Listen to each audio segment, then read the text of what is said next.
Patay matapos umanong gahasain at pagsasaksakin ng dalawang lalaki ang isang dalagitang 16 anyos sa Bugalyon, Pangasinan. Umamin sa krimen ng isa sa mga suspect na isa ring minor de edad at pamangkin pa mismo ng biktima. Makibalita tayo kay Joan Ponsoy ng GMA Dagupan.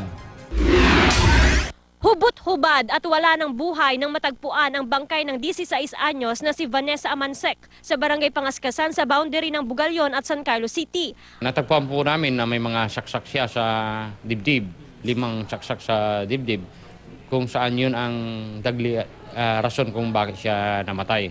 Nung pagkamatay daw niya, saka siya ginahasa ng 2 kalalakihan. Ayon sa pulisya, galing sa computer shop ang biktima. Paglabas nito, natsyempohan siya ng 2 lasing na lalaki, ang minor de edad na pamangkin ng biktima at 65 taong gulang na magsasaka. Niyaya po ako yung matanda. Niyaya niya po ako eh. Pinagsasaksak po niya pero nirep ko siya. Tsaka sumunod siya. Hindi ko kasama yan. Pinagbibintangan ako, bakit parang tunay na akong dinidin dito sa ano. Sabi ko, wala akong kakilalang ginawang ganyan na pati yung batang ganyan, hindi ko kakilala yan eh. Hustisya ang hiling ng pamilya ng biktima na bunso sa 5 magkakapatid.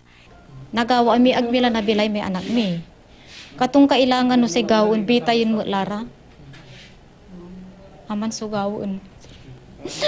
Agbila nababawi. Agkula nababawi may anak ko. Inihahanda ng kasong rape with homicide laban kay Beltran habang dinala sa DSWD ang minor de edad. Pauwi na raw mula sa date sa Santa Catalina Beach sa Ilocos Sur ang magkasintahang sina JV Amigable at Genesis Bilog nang holdupin sila. May biglang tumutok sa akin dito sa likod ko, yung baril.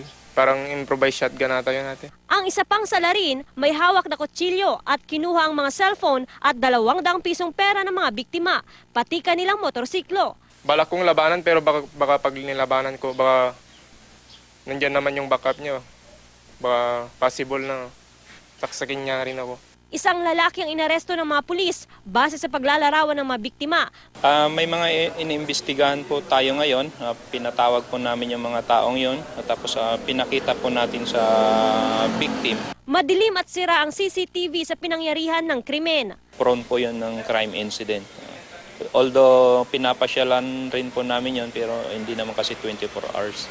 Joan Punsoy, Nagbabalita, Pilipinas.